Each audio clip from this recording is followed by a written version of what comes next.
I am Julissa, 32 years old. And for my entire life, my father has told me that the cockpit of a fighter jet is no place for a woman, especially a failure of a daughter like me. But the worst humiliation didn't come from him. It came from Mark, my half-brother, the golden boy he treats like royalty. Right in the middle of a crowded briefing room, vibrating with the arrogant energy of 100 of America's youngest pilots at Nellis Air Force Base, Mark pointed a finger right in my face. He laughed, loud and sharp, and shouted, "Hey, you're in the wrong room, sweetie. This is for real pilots, men like us. It's not a place for you to find a husband." The entire auditorium exploded in laughter. Mark winked at me, convinced he had just scored a point. I felt the blood rush to my face, burning hot, not from shame, but from pity for his ignorance. Because Mark had no idea that the woman he just humiliated for looking for a husband was holding the call sign Falcon 1. I was the only person with the authority to order him to live or die in the sky today.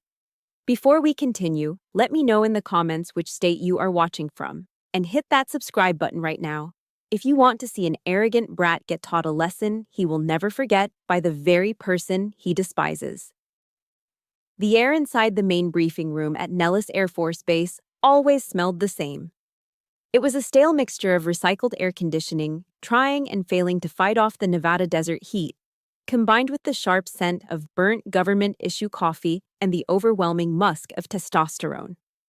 It was the first day of Red Flag, the premier air-to-air combat training exercise in the world. The room was packed.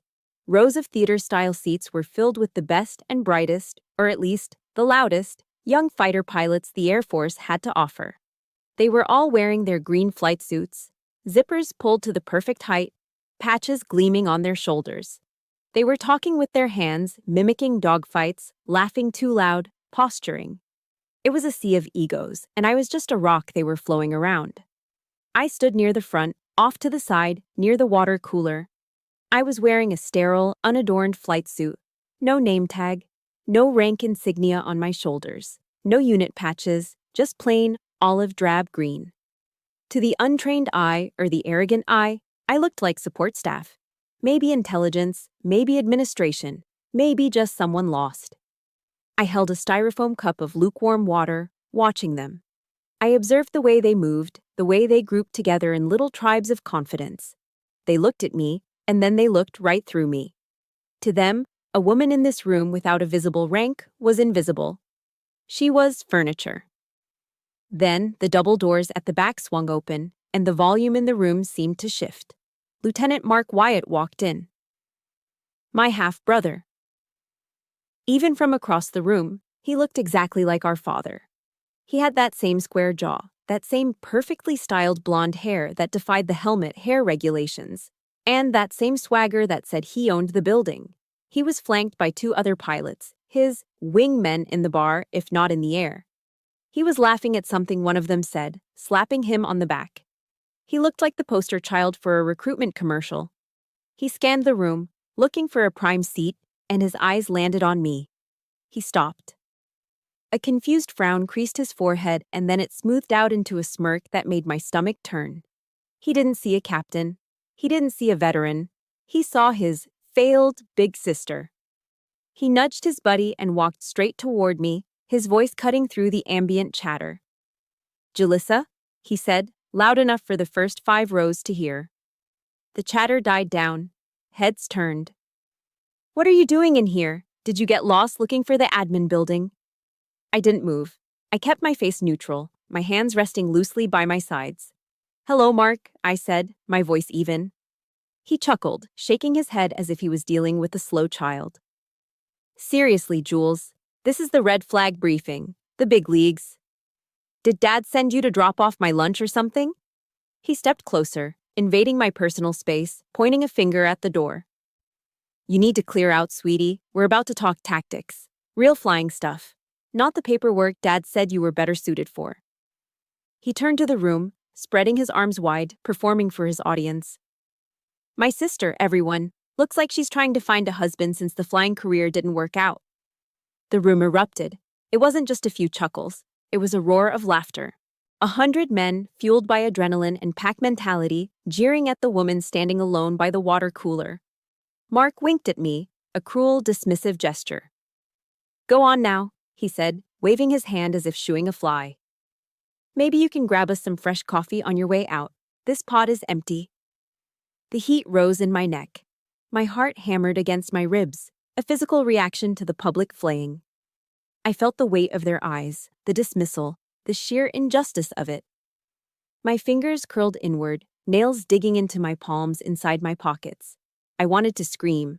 I wanted to list my flight hours. I wanted to break his nose, but I didn't. I took a breath, slow and deep, expanding my diaphragm just like I did before a high G turn. I closed my mind to the noise. I remembered the worn pages of my Bible, the verse I'd highlighted in yellow marker years ago, back when I first started flight school and realized how hard this road would be. Proverbs 12:16, I recited in my head, the words forming a shield around my temper. A fool shows his annoyance at once, but a prudent man overlooks an insult. Or in this case, a prudent woman. I unclenched my jaw. I looked Mark dead in the eye. I didn't step back. I didn't look down. I just looked at him with a cold, flat stare that usually unsettled people. But Mark was too drunk on his own ego to notice. "Are you done, Lieutenant?" I asked softly. "Just trying to help you save face, Jules," he sneered. Suddenly, the door at the front of the room, the one reserved for command staff, slammed open. The sound cracked like a gunshot. "Room 10 hut," a voice bellowed. The laughter died instantly. The silence that followed was heavy, suffocating. The sound of 100 bodies snapping to attention filled the air, the rustle of flight suits and the stomping of boots. Mark stiffened, his smirk vanishing, his eyes darting to the front. General Harris walked in. He was a legend in the Air Force, a man with silver hair and a face carved from granite, wearing 3 stars on his shoulders. He didn't look at the crowd. He didn't look at the projector screen. He walked with a purpose, his boots echoing on the linoleum floor. He walked straight toward us. Mark puffed out his chest, preparing to greet the general, a desperate look of "notice me" in his eyes. He started to raise his hand for a salute. "General, I was just..." General Harris didn't even blink at him. He walked right past Mark as if he were a ghost. He stepped directly in front of me. The entire room held its breath. Mark looked confused, his hand hovering halfway up, his mouth slightly open. General Harris stopped. He looked me up and down, his eyes sharp and respectful. Then, slowly, deliberately, the 3-star general raised his hand and rendered a crisp, perfect salute. "Falcon 1, the general said, his voice carrying to the back of the silent room. "The floor is yours. Give them hell." I returned the salute, sharp and professional. "Thank you, General." I dropped my hand and looked at Mark. All the color had drained from his face. He looked like he had just been punched in the gut. His mouth opened and closed, but no sound came out. The realization was washing over him, slow and terrifying. I didn't say a word to him. I didn't need to. I turned my back on him and walked up the steps to the podium, taking my place at the center of the stage. I looked out at the sea of faces, the same faces that had been laughing 10 seconds ago. Now they looked terrified. I picked up the microphone. "Take your seats," I ordered. The sound of 100 men sitting down simultaneously was the only response. "I am Major Julissa Wyatt. My call sign is Falcon 1. I am the Red Air Mission Commander." I paused, letting the silence stretch, letting Mark sweat in it. "And for the next 2 weeks, I am the one who decides if you survive up there." That salute from General Harris felt like a warm sun after a long, cold winter. It was the kind of respect I'd starved for my entire life. But as I stood there on that podium, looking down at Mark's pale, terrified face, my mind didn't stay in the moment of victory. Instead, it drifted back 2 weeks. It went back to the moment that fueled the fire burning in my chest right now. It went back to a dinner table at the Prime Cut, one of the most expensive steakhouses in Las Vegas, where the air smelled of aged beef, expensive cologne, and my father's suffocating expectations. The restaurant was dimly lit, the kind of place where the booths are made of dark mahogany and leather, and the waiters wear tuxedos. We were there to celebrate Mark. Of course. He had just received his slot for red flag, the same exercise I was secretly commanding. But to my family, Mark was the hero, and I was the spectator. My father, Colonel Rhett Wyatt, retired, sat at the head of the table like a king holding court. He swirled a glass of Napa Valley Cabernet, the red liquid catching the candlelight. He looked at Mark with a pride so intense it was almost painful to watch. "To Mark," my father announced, raising his glass. His voice was booming, attracting glances from nearby tables. "The next generation, the one who will finally carry the Wyatt name back into the stratosphere. To the legacy." "To the legacy," my stepmother echoed. She took a dainty sip of her wine, then turned her gaze to me. It wasn't a look of hatred, it was worse, it was pity. A soft, condescending smile that said, "It's okay, dear, we know you tried." I raised my glass of water, I wasn't drinking, and murmured, "To Mark." Mark was beaming. He cut into his bone-in ribeye, cooked perfectly medium rare, juices pooling on the white ceramic plate. "Thanks, Dad," he said, mouth half full. "Wait until you see the bird I'm flying. The F-35 is a beast. The avionics alone, it flies itself practically. I'm going to run circles around those aggressor squadrons." I tightened my grip on my fork. Those aggressor squadrons. He was talking about my unit. He was talking about me. "That's great, son," Dad said, leaning forward. Then, as if remembering social obligation required him to acknowledge my existence, he turned his head slightly toward me. "And you, Julissa, how are things at the office?" He always called it the office, as if I worked in a cubicle filing tax returns. "Actually, Dad," I said, trying to keep my voice steady, "work is intense. We've been developing new tactical scenarios for the Red Air Team, simulating fifth-generation threats using the..." He waved his hand, cutting me off mid-sentence. All right, let's not bore Mark with the administrative details. "It's good you're safe on the ground, Jules. Really." He took another sip of wine, his eyes hardening. "Paperwork is safer for women. Your mother, she never understood that. She always had to push, had to be in the cockpit. And look where that got her." The table went silent. The mention of my mother, who died serving her country, a pilot far better than my father ever was, hung in the air like smoke. He wasn't mourning her. He was using her death to justify his disappointment in me. He was saying, "You are a mistake, just like she was." I swallowed the lump in my throat. "She was a hero, Dad." "She was stubborn," he corrected coldly. Then the mask of the jovial father returned. He reached under the table. "Enough about the past. We have gifts." He pulled out a heavy rectangular box wrapped in velvet. He slid it across the white tablecloth to Mark. Mark tore into it like a kid on Christmas morning. He opened the box and gasped. Inside sat a Breitling Navy timer, the ultimate pilot's chronograph. Steel case, black dial, intricate slide rule bezel. It was an $8,000 watch, a symbol, an heirloom. "Dad," Mark stammered, putting it on his wrist. "This is... wow." "You earned it," Dad said, beaming. "A pilot needs a real watch. Wear it when you break the sound barrier." Then Dad turned to me. He reached into his jacket pocket and pulled out a thin, white envelope. He slid it across the table. It was light, meaningless. "Didn't forget you, Jules," he said casually. I opened the envelope. Inside was a plastic gift card. I pulled it out.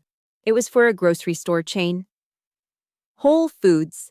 The amount written in Sharpie on the back was $50. I stared at it. A $50 gift card for groceries.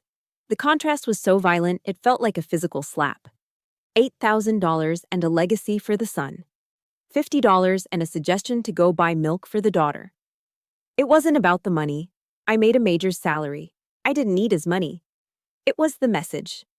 The watch said, "I believe in your future." The gift card said, "I pity your present." "Thanks, Dad," I whispered, my voice barely audible. "It's practical."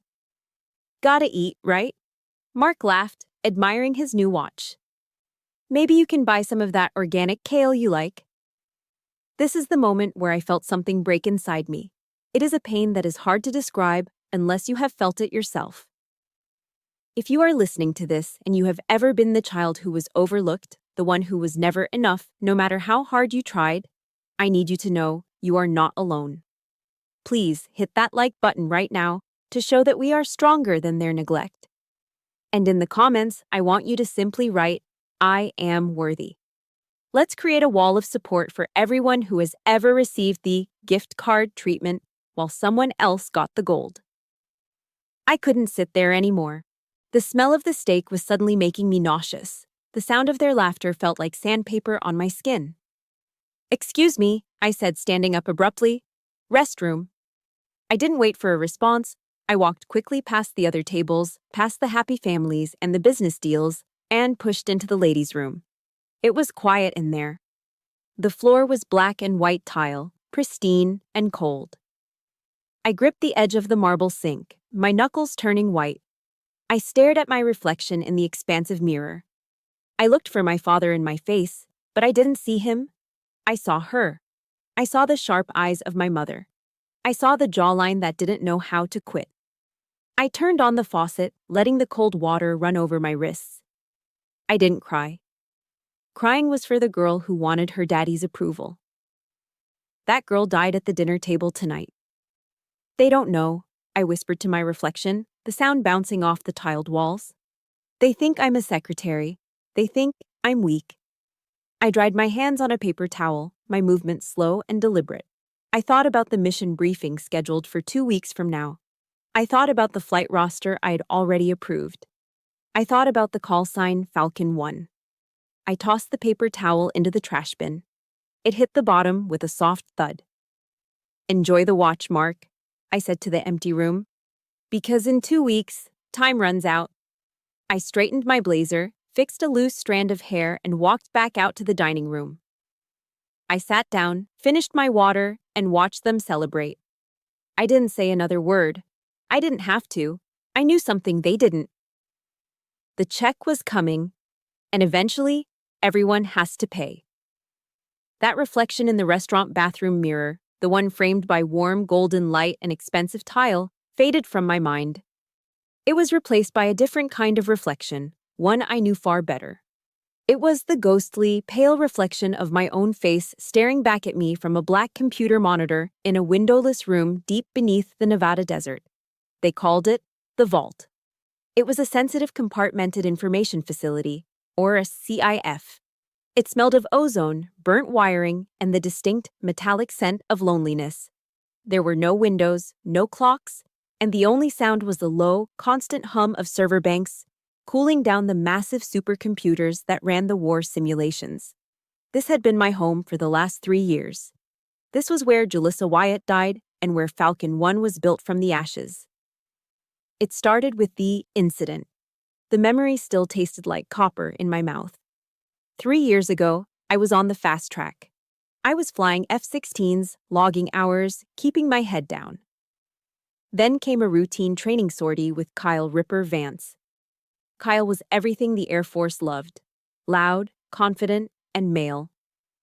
During a close formation maneuver, Kyle drifted. He got sloppy. He breached the safety bubble, nearly clipping my wing. To save us both, I broke formation hard, over-G'ing the aircraft and damaging the airframe. On the tarmac, I expected an apology. Instead, I got an ambush. Kyle told the commander I'd panicked. He said I got emotional and erratic in the air. "She just flinched, sir," he said with a shrug, that casual betrayal that men like him practice so easily. Maybe it was that time of the month. The commander didn't check the flight data recorder. He didn't interview the ground crew. He just nodded. It was the old boys club closing ranks. I was grounded pending an investigation that never really happened. I was labeled a flight risk. But the worst part wasn't losing my wings. It was the phone call to my father. I remember standing by the payphone outside the hangar, fighting back tears, explaining that I had been washed out of the squadron. I waited for him to get angry at them. I waited for him to demand justice. Instead, I heard a heavy sigh on the other end of the line. "See?" Rhett Wyatt said, his voice void of surprise. I told you, Julissa. Biology is biology. The cockpit is a pressure cooker. You weren't built for the heat. Come home, maybe we can find you a job in logistics. That, I told you so, broke something in me. But it didn't break me down. It broke me open. I refused to quit. If they wouldn't let me fly with them, I would learn how to kill them. I requested a transfer to the aggressors, the red team, the bad guys, the pilots who studied enemy tactics to train the good guys. It was considered a dead-end job for washouts and misfits. I treated it like a doctorate program in warfare. For 3 years, I lived in the vault. I stopped going to the officers' club. I stopped dating. I stopped eating real meals, surviving on vending machine crackers and lukewarm energy drinks that tasted like battery acid. I worked 18-hour days. I didn't just learn to fly the enemy jets in the simulator. I learned to think like them. I taught myself to read technical Russian so I could understand the Sukhoi flight manuals in their original language. I memorized the radar cross-section of every fighter jet in the U.S. arsenal. I learned their blind spots. I learned that American pilots, especially the young hotshots like Mark, suffered from a specific fatal flaw: arrogance. They trusted their technology too much. They assumed they were invincible. I became a predator. I sat in that dark room, my face illuminated by the blue glow of tactical maps, designing scenarios that were nightmares. I wasn't just a pilot anymore. I was an architect of doom. I learned how to bait them, how to frustrate them, how to make them angry. Because an angry pilot makes mistakes. One night, or maybe it was early morning, time didn't exist in the vault. I was running a solo simulation. It was 03 a.m. I was controlling a flight of 4 digital Su-57s against a squadron of 12 F-35s. The odds were impossible. That was how I liked it. My fingers flew across the keyboard and the throttle controls. I wasn't panicked. I was in a flow state, cold and precise. I used one of my digital jets as a rabbit, a decoy, dragging the blue team into a surface-to-air missile trap. Then, I flanked them. One by one, the good guys disappeared from the screen. Splash 1, splash 2, splash 3. I wiped the kill board clean. 12 American jets down, 0 losses for me. I leaned back in my chair, rubbing my burning eyes, exhaling a breath I didn't know I was holding. "Run it again," a voice said from the shadows behind me. I jumped, spinning my chair around. Standing there, holding a styrofoam cup of coffee, was General Harris. I hadn't heard him come in. He was wearing his service dress blues, probably coming back from some late-night meeting in D.C. He was looking at my screens with an intensity that unsettled me. "General," I stammered, starting to stand up to salute. "Sit down, Major," he ordered, waving a hand. He walked closer, looking at the simulation logs. "You just wiped out an entire squadron in under 8 minutes using inferior aircraft. How?" "They were aggressive, sir," I said, my voice raspy from disuse. "They chased the kill. They didn't check their six. I gave them what they wanted to see, and then I hit them from where they weren't looking." The general nodded slowly. He looked around the small, cramped room. He saw the empty energy drink cans, the stacks of Russian manuals, the sleeping bag rolled up in the corner. He saw the obsession. He saw the scar tissue over the wound my father and the system had inflicted. "They say you're a washout, Wyatt," Harris said, looking me in the eye. "They say a lot of things, sir." "They're wrong," he said. He took a sip of his coffee, his eyes never leaving mine. "You aren't a dogfighter, Major. You're a grandmaster. You don't fly the jet, you fly the entire chessboard." He placed his hand on the back of my chair. "Red flag starts in 2 weeks. I'm firing the current Red Air Commander. He's too soft. He lets the blue team win to make them feel good." My heart stopped. "I want you to run the show," Harris said. "I want you to break them. I want you to humble them. Can you do that?" I thought of Mark. I thought of my father's "I told you so." I thought of every man who had ever looked through me. "I can bury them, sir," I said. The general smiled. It was a wolfish, dangerous smile. "Good. Your new call sign isn't Sweetheart or whatever garbage they called you. From now on, you're Falcon 1. You have kill authority." He turned and walked out of the darkness, leaving me alone with the hum of the computers. But the room didn't feel lonely anymore. It felt like a cockpit. And for the first time in years, I was ready for takeoff. 2 weeks later, I walked out of the blinding Nevada sunlight and into the cool, pressurized darkness of the Battle Management Command and Control Center. We called it the cage. If the vault was where I designed the nightmares, the cage was where I unleashed them. The room hummed with a different kind of energy than the briefing room. Upstairs, it was all ego and posturing. Down here, it was pure competence. The air smelled of ozone, floor wax, and the sugary glaze of a half-eaten box of Dunkin' Donuts sitting on the central console. It was the smell of work. As I swiped my badge and stepped onto the operations floor, the atmosphere shifted. It wasn't fear. I didn't rule by fear. It was readiness. Mike Sarge Peterson was the first to see me. Mike was a 60-year-old retired master sergeant who had been reading radar scopes since Operation Desert Storm. He was a man who had seen everything, a man who had zero patience for officers who didn't know their job. He sat at the main radar console, his face illuminated by the amber sweep of the scope. He stood up immediately. He didn't have to. He was a civilian contractor now. But he stood. "Morning, boss," Mike said, his voice gravelly and warm. "Morning, Mike. How's the board looking?" "Picture is clean, ma'am. All sensors are green. Data link is up." Before I could reach the command chair, Mike extended a hand. In it was a styrofoam cup of black coffee. Scorching hot, no sugar, no cream. Just the way I drank it. I took the cup, feeling the warmth seep into my cold fingers. I paused for a second, the irony washing over me.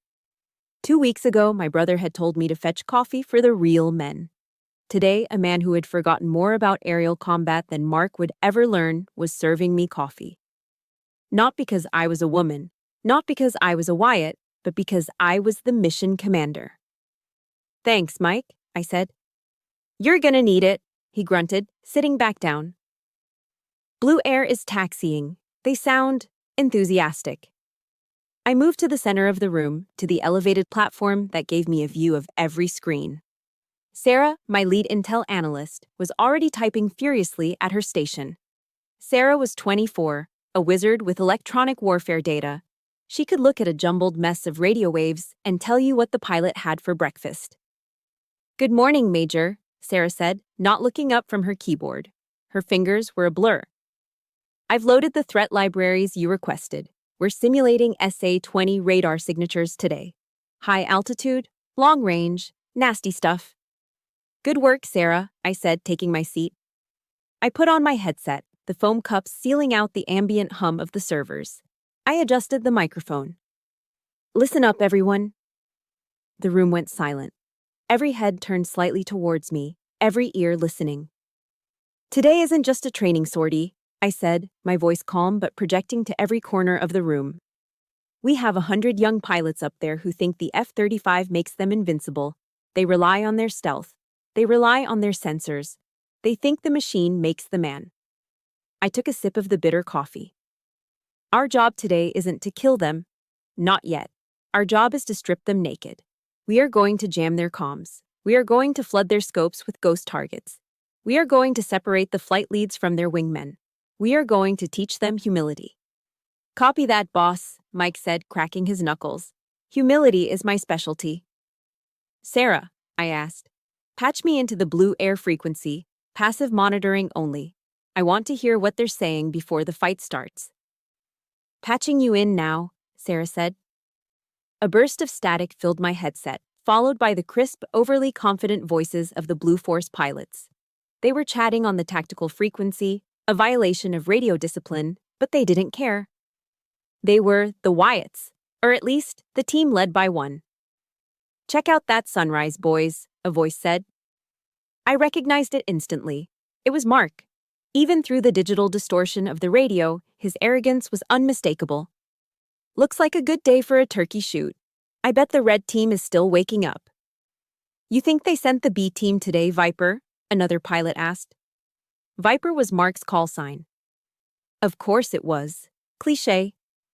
Mark laughed. "Doesn't matter who they sent. Dad's watching from the observation deck today.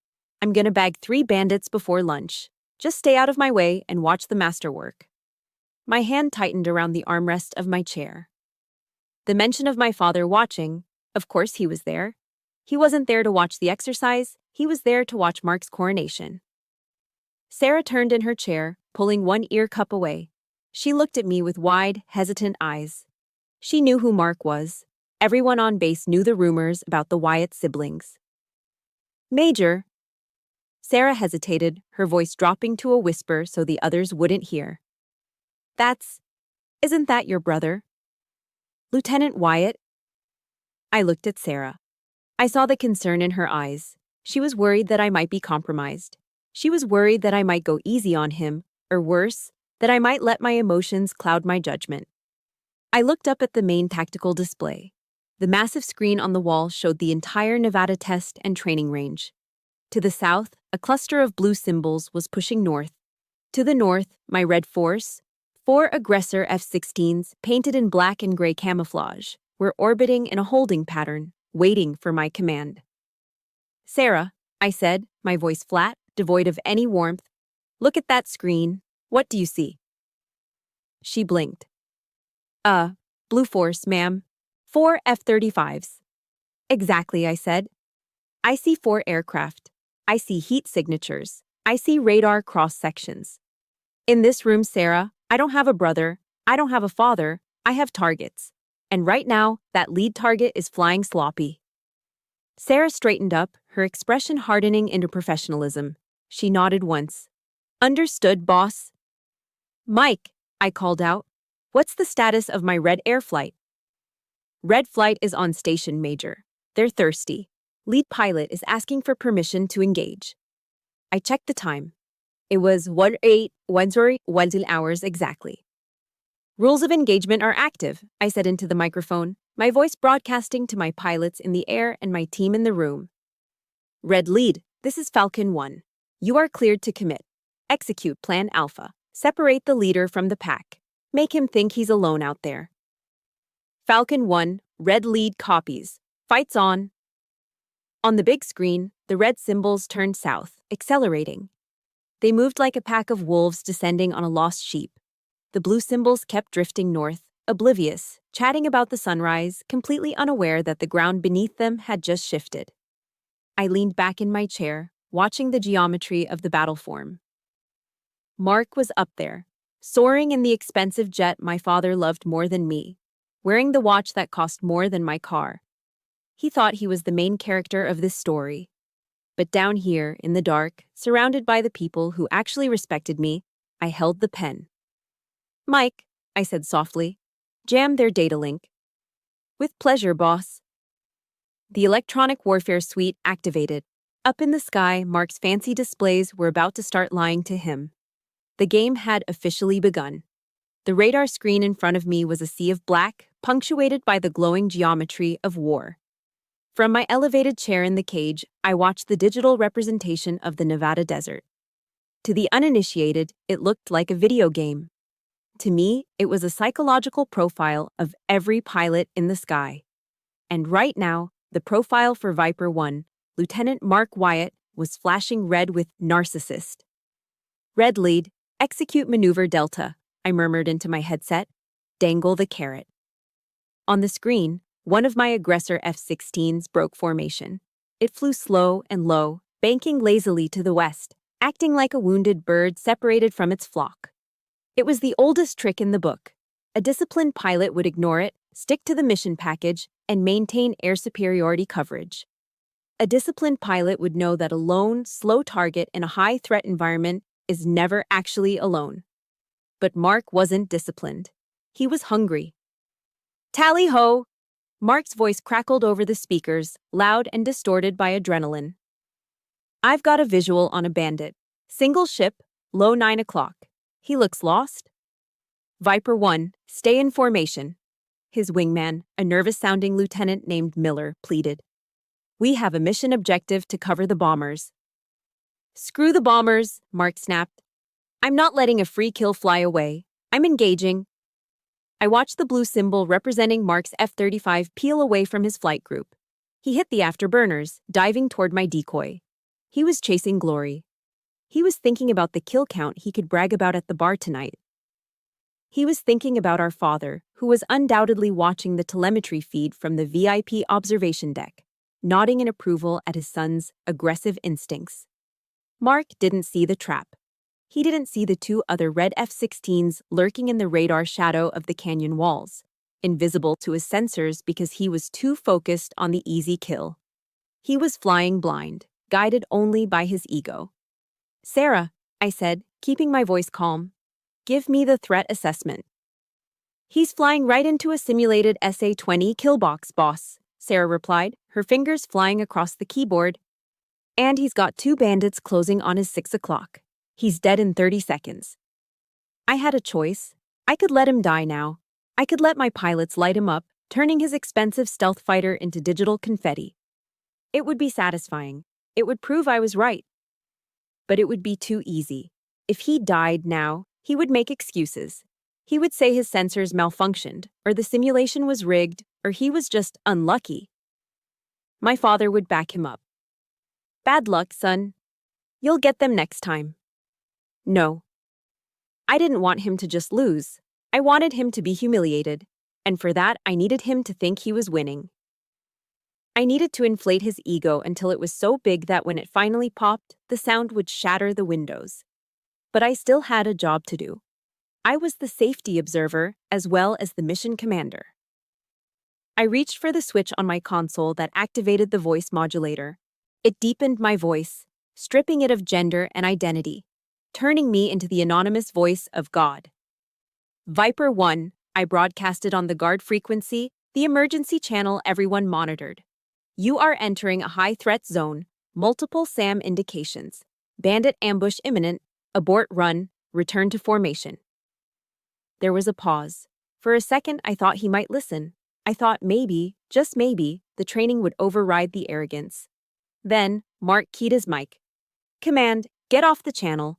I've got a tone. I don't need some paper pusher telling me how to fly my jet. I see the target. I'm taking the shot." Paper pusher. The insult hung in the cool air of the control room. Beside me, Mike stiffened. He looked up at me, his eyes wide. He knew exactly who that paper pusher was. He waited for me to explode. He waited for me to scream into the mic, to reveal myself, to ground Mark right there and then. I didn't blink. I didn't raise my voice. I looked at the screen. Mark was now deep inside the trap. My 2 hidden aggressors had locked onto him. They had a perfect firing solution.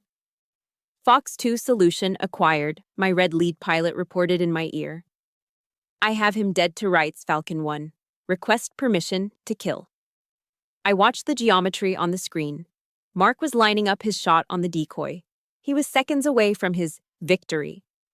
"Negative," I said. My voice was ice. "Hold fire." Mike swiveled in his chair. "Boss, he's wide open. They can splash him right now." I said hold fire, I repeated. "Let him take the shot. Let him get the kill." "But why?" Mike asked, confused. "He broke rules. He insulted you." "If we kill him now, he learns nothing," I said, staring at Mark's blue dot. "He needs to believe he's untouchable. He needs to believe his own hype. Let him have his little victory. Let him think he's a god for 15 more minutes. Because when I finally swat him out of the sky, I want him to know it wasn't bad luck. I want him to know it was me." On the screen, Mark fired. Fox 2, splash 1 bandit," he screamed in triumph. The decoy aircraft acknowledged the hit and turned off its transponder, signaling it was destroyed. Mark pulled his jet into a steep, vertical climb, a victory maneuver that burned precious fuel and bled off all his energy. It was a rookie move. It was a showboat move. "Did you see that, boys?" Mark crowed on the radio. "That's how you clear the skies. 1 down, 3 to go." He had no idea. He had no idea that my 2 assassins were flying silently just 2 miles behind him, their radars in standby mode, tracking him with infrared search and track systems. He had flown through the death zone 3 separate times in the last 60 seconds. By all rights, he was a ghost. "All red units," I commanded softly. "Fade. Disengage. Let him go home." My pilots peeled away, disappearing back into the digital noise. Mark turned his jet toward the base, unaware that he was only alive because I allowed it. He thought he was a predator. He didn't realize he was just a mouse that the cat had decided to play with for a little while longer. "Sarah," I said, taking off my headset. "Save the tape. Save the audio of him refusing the safety order. Save the telemetry showing he was locked up by 3 different missiles." "Saved and encrypted, boss," Sarah said, a small knowing smile playing on her lips. "Good," I said, standing up. "He's going to land now. He's going to walk into that debriefing room like he owns the place. He's going to tell Dad how great he is." I looked at the blank screen where the battle had just raged. "Let him enjoy the sunset," I whispered. "Because tomorrow, I bring the storm." The third day of Red Flag dawned with the kind of violence only the Nevada desert knows how to produce. The sky wasn't blue, it was a bruised purple, heavy with dust and static. The wind was howling across the tarmac at 40 knots, whipping sand against the hangars like buckshot. In the briefing room that morning, the safety officer had been crystal clear. "The weather is marginal. The hard deck is raised to 10,000 feet AGL. If you go below 10,000 feet, you are dead. No exceptions." The hard deck is an imaginary floor in the sky. Below that line, we pretend the ground exists. It's there to keep adrenaline junkie pilots from slamming into mountains while chasing a kill. Violating the hard deck isn't just a rule break, it's a firing offense. But Mark didn't care about safety briefs. He cared about the VIP observation deck. He knew our father, Rhett, was sitting up there with the brass, sipping coffee and watching the telemetry feed. Mark treated the airspace like his personal stage, and today, he decided to improvise. I sat in the cage, my eyes glued to the main scope. The turbulence was bad. Even down here in the bunker, I could feel the tension. On the screen, the data blocks representing the jets were jittering as they fought the crosswinds. "Viper 1, I heard Mark's voice, sounding strained but cocky. "I've got a bandit on my tail, taking evasive action, going vertical." "Negative, Viper 1, his wingman called out. "Watch your altitude. We are close to the floor." I got it, Mark snapped. "Watch this." On my screen, Mark's F-35 inverted. He pulled the nose down, diving straight toward the jagged peaks of the testing range. He was trying to shake Spike, one of my best Red Air pilots flying an F-16. Spike was sticking to him like glue, following him down, waiting for the hard deck alarm to force a reset. "Altitude, Viper 1, I warned over the safety frequency. "You are approaching the hard deck. Level off." Mark ignored me. He kept diving. 9,000 feet, 8,000. He was breaking the rules. He was showing off for Dad. "He's going below," Mike whispered beside me, his knuckles white on the desk. "Spike," I keyed my mic. "Disengage. He's crazy. Pull up." "Copy, Falcon 1. Breaking off," Spike replied. My pilot, Spike, did the right thing. He leveled his wings to pull out of the dive. But Mark didn't pull up. Instead, he pulled a high G barrel roll, a flashy, desperate maneuver right into Spike's flight path. It happened in a heartbeat. The proximity alarms in the cage screamed. The screen flashed a collision warning. On the telemetry, the 2 blue and red dots merged into one. Break right, I screamed into the mic, shattering my own composure. In the air, Spike saw the belly of Mark's F-35 fill his entire canopy. It was a wall of gray metal moving at 600 miles per hour. Spike didn't think. He reacted. He slammed his stick to the side and yanked it back, pulling 9 Gs, 9 times the force of gravity. His body was crushed into his seat, his vision graying out, as his jet shuddered and rolled violently away. Mark passed mere feet from Spike's cockpit. The wake turbulence from his engine hit Spike's jet like a physical hammer, flipping the F-16 upside down. Silence hung in the control room. We all waited for the explosion. We waited for the fireball on the screen. Then Spike's voice came over the radio, breathless and shaking. "Holy. Falcon 1, I'm okay, recovering control. That was too close. We swapped paint." He was alive. But he was terrified. I let out a breath that felt like it tore my lungs. My hands were trembling. That wasn't a simulation. That was death knocking on the door. Then Mark's voice cut through the silence. "Hey! Watch where you're flying, idiot!" Mark yelled, his voice full of adrenaline and misplaced rage. "You cut me off. You almost scratched my jet. Learn how to fly or get out of my airspace." He wasn't apologizing. He wasn't checking on the man he almost killed. He was blaming the victim. He was angry that Spike's near-death experience had ruined his cool maneuver. This right here. This is the moment that makes your blood boil. We have all met someone like Mark, someone who sets the house on fire and then blames you for the smoke. It is the ultimate form of gaslighting. If you have ever had to deal with a toxic person who refuses to take responsibility for the damage they cause, I need you to hit that like button right now. Let's show them that we see through their lies. And in the comments, I want you to type accountability. Just one word. Let's demand it. Something inside me didn't just break, it solidified. The sister who wanted to teach her little brother a lesson vanished. The major who wanted to protect her pilots took over. I ripped the headset off my ears and threw it onto the console. The plastic cracked, but I didn't care. I stood up, my chair screeching against the floor. Every head in the room turned to me. They saw the fire in my eyes. They saw the Falcon my father said never existed. I leaned over the master microphone, the one that broadcasted to every frequency, blue, red, and guard. "Knock it off," I said. My voice was low, terrifyingly calm. "Knock it off! Knock it off!" The skies went silent. The exercise stopped instantly. "All aircraft RTB immediately," I ordered. "Viper 1, you are grounded. Get your ass on the deck now." "You can't ground me," Mark argued, his voice shrill. "Dad is watching. I was in control." I said, "Now, Lieutenant," I cut him off, "or I will have the MPs waiting at the ladder to drag you out of that cockpit." I cut the feed. The room was deathly quiet.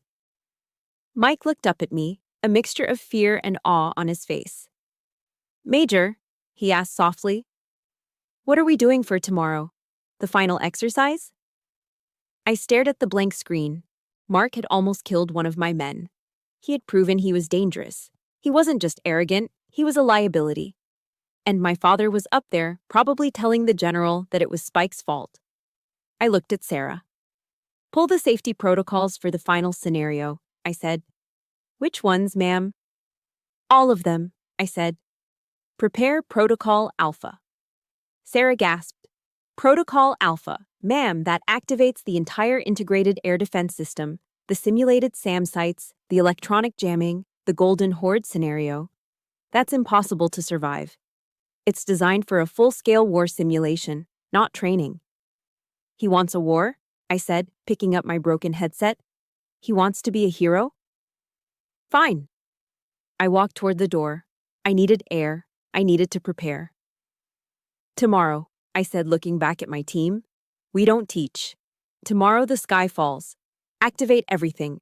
I want the desert to burn." "Yes, ma'am," Mike whispered. I walked out of the cage. Mark thought he was flying against a sister who wanted his respect. He was wrong. Tomorrow, he was flying against Falcon 1. And Falcon 1 didn't have a brother. She only had prey.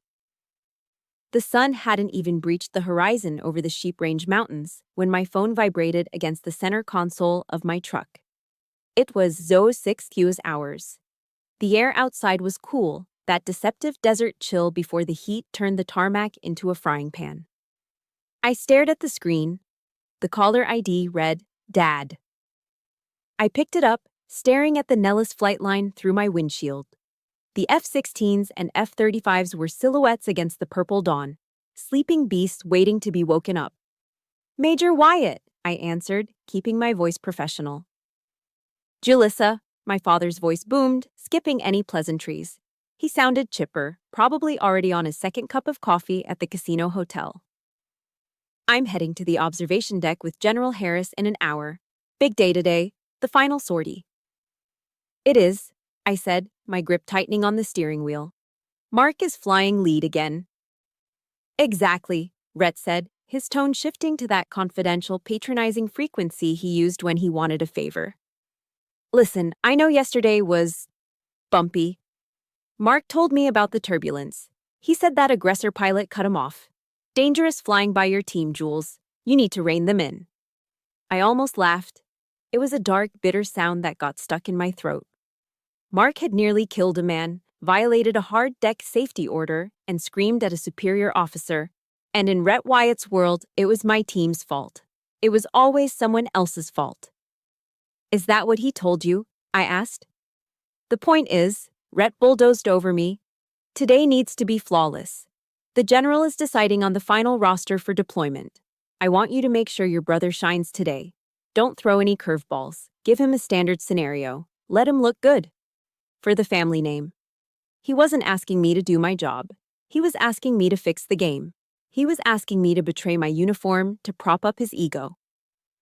I looked at the black flight bag sitting on the passenger seat. Inside was my helmet. Don't worry, Dad, I said, my voice dangerously calm. I promise you. Today I'm going to give Mark exactly what he deserves. That's my girl, he said, relief washing over his voice. He thought I was capitulating. He thought I was the obedient daughter again. I knew I could count on you. We'll grab dinner after.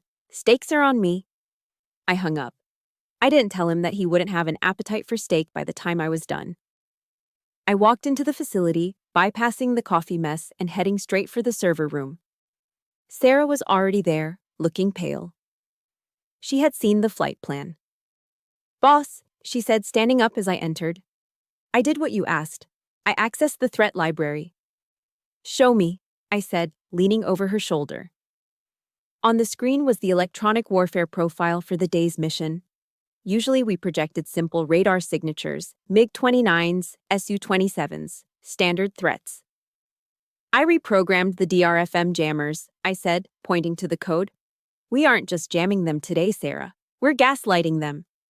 I had designed a ghost protocol. The system would take the radar signals from Mark's F-35, capture them, modify them, and shoot them back at him. His scope would show 4 enemy bandits surrounding him. But when he turned his head to look, the sky would be empty. Then, when he relaxed, the real bandits would strike from his blind spot. This is evil, Major, Sarah whispered, but there was awe in her voice. He trusts his sensors more than his eyes. This will cripple him. That's the point, I said. He thinks the machine makes him a pilot. Today, the machine lies. I left Sarah and marched to the locker room. The smell of stale sweat, boot polish, and Nomex filled the air. My team was already there. 4 of the best pilots in the Air Force, wearing the red-starred patches of the aggressor squadron. Spike was sitting on a bench, lacing up his boots. He looked up when I walked in. There was a bruise on his neck from the G-force of yesterday's near miss. The room went silent. Listen up, I said, standing in the center of the room. Today is Protocol Alpha. But I have specific rules of engagement for the lead blue fighter, Viper 1.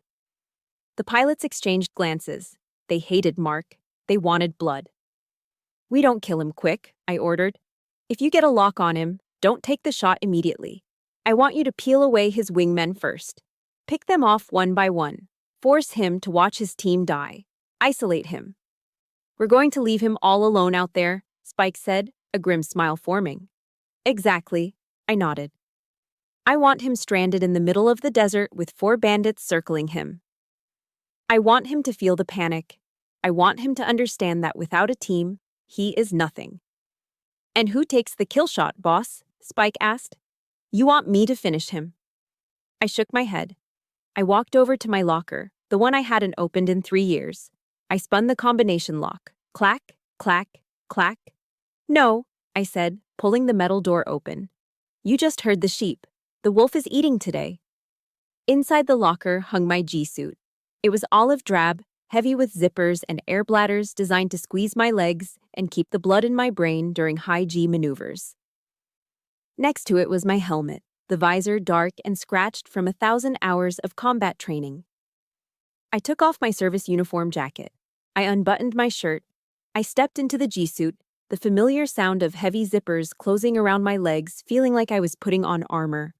I tightened the Velcro straps around my waist.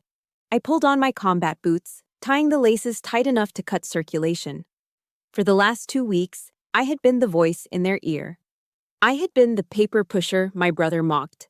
I had been the dutiful daughter sitting in the dark. Not today. I grabbed my helmet bag and turned to my team. They were staring at me. They had never seen me suit up. They knew me as the strategist, the architect. They had forgotten that before I was a commander, I was a killer in the cockpit. "Let's go," I said. I pushed open the heavy steel doors and stepped out onto the flight line. The heat hit me instantly, a wall of dry, dusty air. The sound was deafening. The whine of auxiliary power units, the roar of jet engines turning over, the smell of burnt kerosene. There it was. My jet. An F-16C Block 30. But it wasn't painted in the standard Air Force gray. It was painted in the Wraith scheme, black and dark blue splinter camouflage, designed to mimic the Russian Su-57. It looked aggressive. It looked mean. I walked around the aircraft, running my hand along the cold metal of the leading edge flap. I checked the landing gear. I checked the missiles, inert training rounds, but they would register as real kills in the computer. I climbed the ladder. The cockpit was tight, smelling of old sweat and avionics.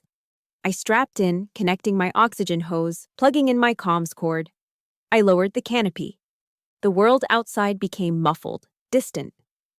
"Ground, this is Falcon 1, I said into my mask. My voice sounded different in the enclosed space. It sounded like judgment. "Radio check." "Loud and clear, Falcon 1, the tower responded. "You are cleared for engine start." I flipped the switches. The engine behind me whined, then roared to life, a tiger waking up. The entire airframe vibrated, shaking my bones. I looked at the observation deck tower in the distance. I knew my father was up there, expecting to see his son triumph. I pushed the throttle forward. The black jet lurched onto the taxiway. Mark was already up there, waiting in the sky. He thought he was the main character of this movie. He didn't realize the director had just stepped onto the set. "Falcon flight," I commanded. "Check in. 2, 3, 4. "Falcon 1 is rolling," I said. "Let's go hunting." The air at 20,000 feet was thin and cold, but inside the cockpit of Viper 1, Mark Wyatt was sweating through his flight suit. "Viper 2, support. I have 4 bandits on my nose. I need cover." Mark screamed into his oxygen mask. Static hissed back at him. "Viper 2 is down, lead. I was splashed 5 minutes ago." "Viper 3, where are you?" "Dead, Viper 1. They picked us off while you were chasing that Phantom Echo."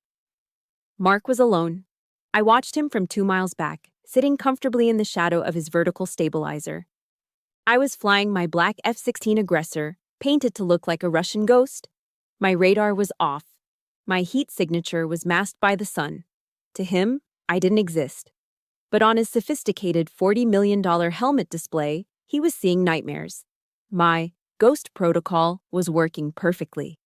His radar was painting 4 enemy aircraft circling him, locking onto him, taunting him. He was yanking his stick left and right, trying to dodge missiles that weren't there, burning fuel, bleeding energy, panic setting in like a virus. "My sensors are glitching," Mark yelled, his voice cracking. "I can't get a lock. They're everywhere." He wasn't fighting pilots. He was fighting his own reliance on the machine. He was fighting the arrogance that told him technology could replace discipline. "Spike," I keyed my internal mic. "Status?"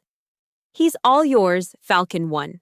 Spike replied from the ground, having ejected virtually 10 minutes ago. "The sheep is isolated, the wolf is cleared hot." I pushed my throttle forward. My F-16 surged, the GE engine roaring as I closed the distance. I slid effortlessly into the control zone, behind Mark, the lethal cone where I could fire at will, and he couldn't do a thing about it. I armed my simulated AIM-9 Sidewinder missiles. A high-pitched growl filled my headset. The tone, the sound of death. I could have shot him silently. I could have just logged the kill and gone home. But this lesson required a personal touch. I reached for the comm switch and flipped to the guard frequency. Check 6, Lieutenant. In front of me, I saw Mark's F-35 violently bank to the right as he frantically twisted his head around. He looked back. He saw me. He saw the black jet filling his rearview mirrors, sitting right on his tail. Inescapable, inevitable. Fox 2, I said calmly. Kill Viper 1. The computer registered the shot. Mark's cockpit would be flashing red. Kill removal. His systems would shut down combat mode. He was a flying brick. That's a kill, the AWACS controller confirmed over the radio. Viper 1 is splashed. Exercise terminated. All players, knock it off. RTB. Mark didn't say a word. For the first time in his life, he was silent. 2 hours later, the main auditorium at Nellis was packed. The air was thick with the smell of dried sweat, adrenaline, and stale coffee. Every pilot from Red and Blue Forces was there. In the front row sat the brass, General Harris, flanked by the safety board officers, and my father, Colonel Rhett Wyatt. Mark sat at the table on the stage, looking small. He was still wearing his G-suit, his hair matted with sweat. He looked at Dad, silently begging for a lifeline. Dad just stared straight ahead, his jaw set in stone. I walked up to the podium. The room went dead silent. I plugged my data drive into the console. The massive screen behind me lit up. Let's review the tape, I said. My voice wasn't angry. It was clinical. It was the voice of a coroner explaining a cause of death. The screen showed the HUD, heads-up display, footage from Mark's jet. It was a humiliating montage. It showed him chasing ghost signals. It showed him abandoning his wingmen. It showed him burning through his fuel reserves in panic. At 08:15, I said, using a laser pointer to circle the data block, Lieutenant Wyatt broke formation to pursue a false radar signature. In doing so, he left his wingman, Viper 2, exposed to a flank attack. Viper 2 died 60 seconds later. Mark shifted in his seat. My radar was jammed, he mumbled. The system was giving me false positives. It was a technical glitch. It wasn't a glitch, I said, cutting him off. It was a test of situational awareness. You trusted the screen instead of looking out the window. I clicked the remote. The video advanced. At 08:22, Lieutenant Wyatt violated the hard deck altitude restriction for the second day in a row while attempting to evade a missile that wasn't there. The room murmured. A hard deck violation was serious. 2 in a row was negligence. And finally, I clicked to the last clip. It showed my black F-16 sitting behind him for a full 45 seconds while he flailed at phantoms. At 08:30, the aggressor lead, myself, achieved a guns tracking solution and a Fox 2 missile lock. I sat on your 6 o'clock for nearly a minute, Lieutenant. You never checked. You never cleared your tail. I turned off the screen. The darkness seemed to swallow Mark whole. The data doesn't lie, I said, looking directly at General Harris, then shifting my gaze to my father. Lieutenant Wyatt died 4 times in 20 minutes. He got his entire flight killed. He prioritized his own score over the mission and the safety of his team. In a real war, those 4 pilots don't come home to their families. Because their leader wanted to be a hero. I placed the remote on the podium. The sound echoed like a gavel strike. He's a danger to himself and everyone in the air with him. Mark stood up, his face red. This was a setup. She rigged the simulation. Dad, tell them. She rigged it. Rhett Wyatt didn't move. He didn't look at Mark. He looked at the floor, the weight of the public humiliation crushing the fantasy he had built around his son. General Harris leaned forward. He didn't look at Mark either. He looked at the safety officer, Colonel Peterson. Colonel? The general asked. Colonel Peterson stood up. He was a by-the-book officer who hated cowboys. I've seen enough, Peterson said. Lieutenant Wyatt, based on the telemetry data and the gross violations of safety protocols. Peterson paused, letting the words hang in the air. Your flight status is revoked effectively immediately pending a flight evaluation board. You are grounded. Hand over your wings. Mark froze. He looked at our father again. Dad? Rhett finally looked up. His eyes were empty. He didn't see the golden boy anymore. He saw a liability. He saw his own ego shattering. He didn't say a word. He just turned his head away. Mark slumped back into his chair, burying his face in his hands. The room was silent, save for the hum of the projector cooling down. I gathered my papers and walked off the stage. I didn't feel joy. I didn't feel happy. I felt a cold, hard satisfaction. The kind you feel when you finally balance a ledger that has been in the red for 30 years. Justice had been served. And it tasted like cold steel. The heavy steel doors of the briefing room clicked shut behind me, sealing in the cool, air-conditioned silence of the debrief. I stepped out into the Nevada afternoon, and the heat hit me like a physical blow. It was 110 degrees on the asphalt, the kind of dry, suffocating heat that bakes the moisture right out of your skin. The air shimmered above the rows of parked cars, distorting the horizon. I walked toward my truck, my boots crunching on the gravel. I felt drained. Not the good kind of tired you feel after a long run or a successful mission, but the deep, bone-weary exhaustion that comes from fighting a war that should never have existed. I just wanted to go home, take a shower, and wash the day off. But as I rounded the corner of the lot, I saw him. Rhett Wyatt was leaning against the hood of my pickup truck. He was still wearing his immaculate blazer, but the heat had finally gotten to him. Sweat was beading on his forehead, and his face was flushed a dangerous shade of crimson.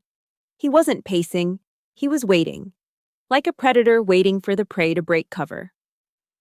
I slowed my pace, but I didn't stop. I put my sunglasses on, shielding my eyes. It was a small barrier, but it was mine. "You look happy," Rhett spat out as I got within earshot. He pushed himself off the hood of my truck, blocking the driver's side door. "I hope you're proud of yourself." I stopped 3 feet away from him. "I'm not happy, Dad, and I'm not proud. I'm just doing my job." "Your job," he laughed, a harsh barking sound. "Your job was to support your brother. Your job was to help him secure his legacy. Instead, you humiliated him. You humiliated me." He took a step closer, invading my personal space. His finger jabbed the air toward the building behind us. "You rigged that simulation, Jalissa. Don't lie to me. I saw what you did. You programmed those ghosts. You set him up to fail because you couldn't stand seeing him succeed. You're jealous. You've always been jealous of him because he's the natural, and you're just you." I looked at this man I had spent 32 years trying to impress. This man whose approval I had chased across 3 continents and through 2 combat tours.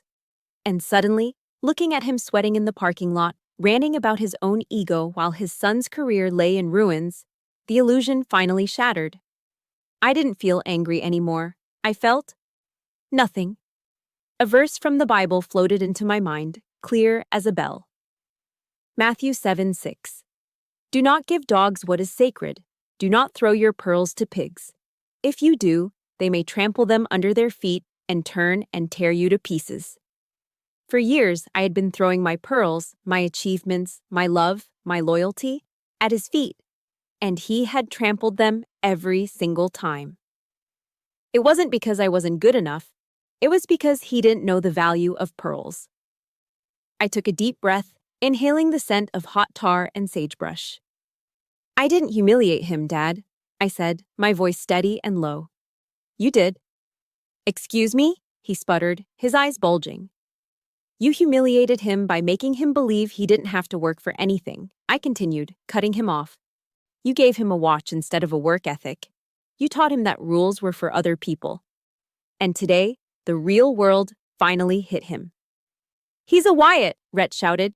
He deserves to be alive," I snapped, my voice rising for the first time. The force of it made him flinch. "Do you have any idea what happened up there? He died 4 times, Dad. 4 times. If those were real missiles, if that was a real war over the Pacific or the Middle East, Mark wouldn't be sitting in a debriefing room right now." I stepped closer to him, removing my sunglasses so he could see the absolute conviction in my eyes. If I hadn't taught him this lesson today, if I had let him pass and deploy, you wouldn't be buying him a celebratory steak dinner tonight. You would be waiting on your front porch for a black sedan to pull up. You would be waiting for two officers in dress blues to knock on your door and hand you a folded flag. Rhett froze. The color drained from his face. In the military community, the folded flag is the ultimate silencer. It is the symbol of the final sacrifice. I saved his life today, I whispered fiercely. I grounded him so you wouldn't have to bury him. And instead of thanking me, you're standing here worrying about your reputation. Rhett opened his mouth, then closed it. He looked like a fish gasping for air. For a split second, I saw a flicker of doubt in his eyes. But then, the narcissism kicked back in. The wall went back up. He couldn't accept that he was wrong. He couldn't accept that his golden boy was flawed. You're ungrateful, he muttered, looking away, unable to meet my gaze. After everything I provided for you, I shook my head slowly. You provided a roof, Dad. But you never provided a home. I walked around him and opened the door to my truck. I climbed into the cab, the heat inside baking me, but I didn't care. I started the engine. Rhett banged his hand on the window frame. Where are you going? We aren't done. You need to fix this. You need to go back in there and tell General Harris it was a system error. I rolled down the window, just an inch. The air conditioning blasted cold air against my face, a sharp contrast to the heat radiating off him. I'm done fixing your mistakes, Dad, I said. And I'm done apologizing for my success. If you drive away, he threatened, pointing a shaking finger at me, don't expect a seat at Thanksgiving. Don't expect anything from me. I haven't expected anything from you since I was 10 years old, I said. Do not call me Dad. Do not call me until you learn how to respect this uniform. And the woman wearing it. I didn't wait for his response. I shifted the truck into drive and peeled out of the parking spot. I looked in the rearview mirror one last time. Rhett Wyatt was standing alone in the middle of the empty lot, small and shrinking against the vast, indifferent desert landscape. He looked like a man who had built a castle out of sand, and the tide had finally come in. I turned onto the main road, the base disappearing behind me. I reached over and turned off my phone. Silence filled the cab. It was the most beautiful sound I had ever heard. The fallout was swift, just as I knew it would be. Mark didn't get kicked out of the Air Force. The Wyatt name still carried enough weight to prevent a dishonorable discharge, and Dad pulled every string he had left to save face. But Mark's days as a fighter pilot were over. The Flight Evaluation Board reviewed my tapes. They saw the negligence. They saw the danger. They stripped him of his flight status permanently. 2 days later, I was walking through the administrative wing of the base HQ to file my final report. I turned a corner and nearly collided with a young officer pushing a heavy cart loaded with boxes of printer paper and toner cartridges. It was Mark. He was wearing his service dress uniform, but the pilot wings were gone from his chest. He looked tired. The swagger was gone. The hotshot smile was gone. He was now a logistics officer, a supply jockey, a paper pusher. He stopped the cart. He looked up and saw me. For a moment, I thought he might yell. I thought he might repeat Dad's accusations, but he didn't. He looked at the Major's oak leaves on my shoulders. Then he looked at the boxes of paper he was pushing, the very job he had mocked me for having just 2 weeks ago. The irony hung in the air, heavy and thick. Mark's face flushed red. He didn't say a word.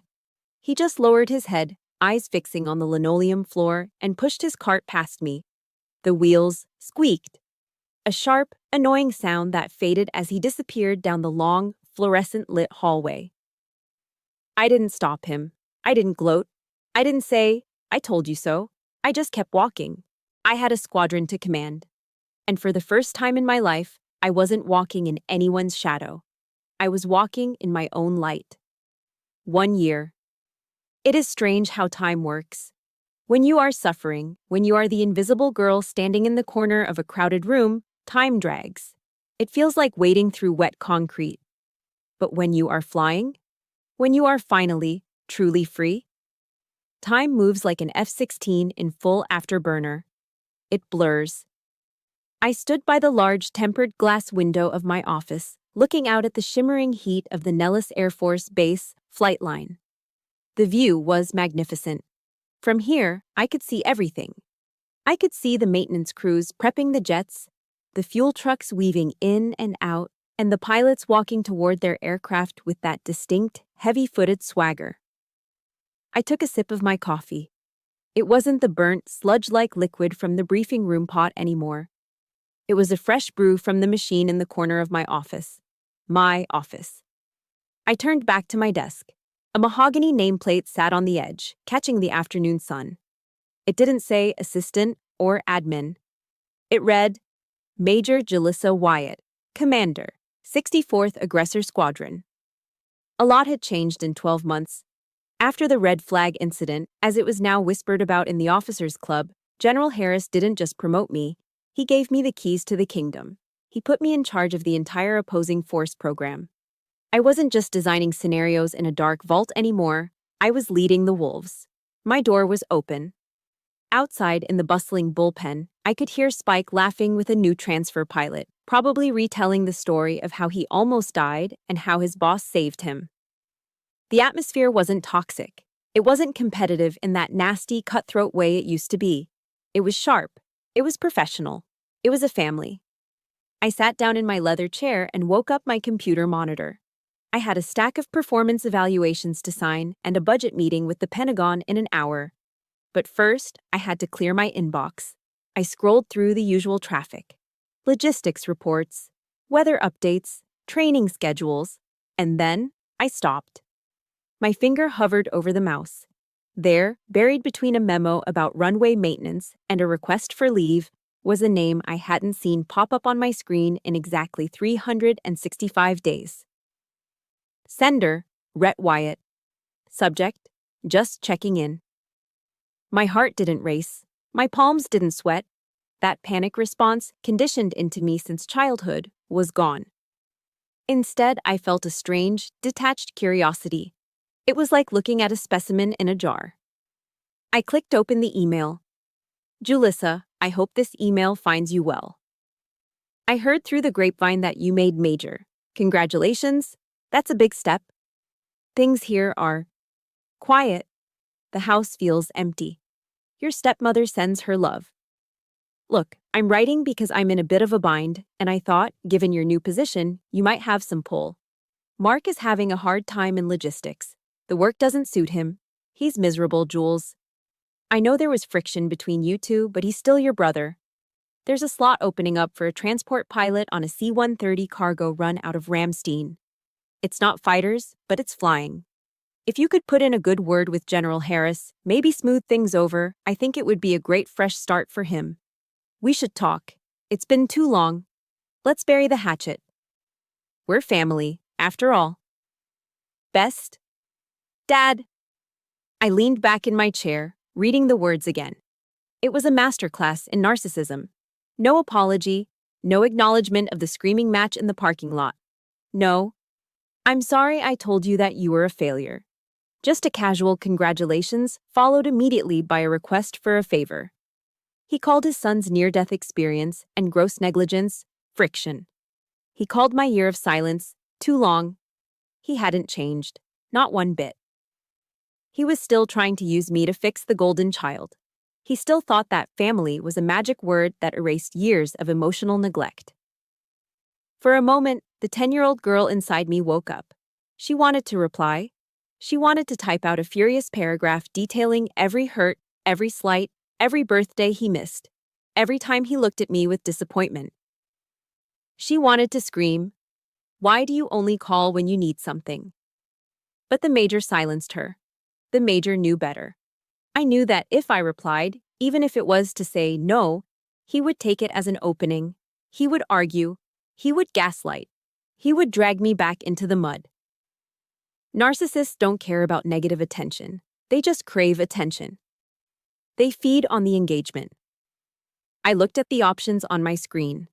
Reply, all, delete. I moved the cursor to delete. But then I paused. Deleting it felt like hiding. It felt like I was afraid of the email, afraid of having it in my history. I moved the cursor to the right. Archive. To archive something means you aren't destroying it, but you are removing it from your active life. You are filing it away in a dusty cabinet in the basement. It exists, but it no longer has the power to clutter your daily workspace. It is a part of history, not the present. I clicked archive. The email vanished from my inbox. The screen was clean. I took a deep breath, and for the first time, I felt the air fill my lungs completely. I forgave myself in that moment. I forgave myself for not being the daughter he wanted. I forgave myself for not being able to save Mark. I forgave myself for walking away. I wasn't their savior. I was just Julissa.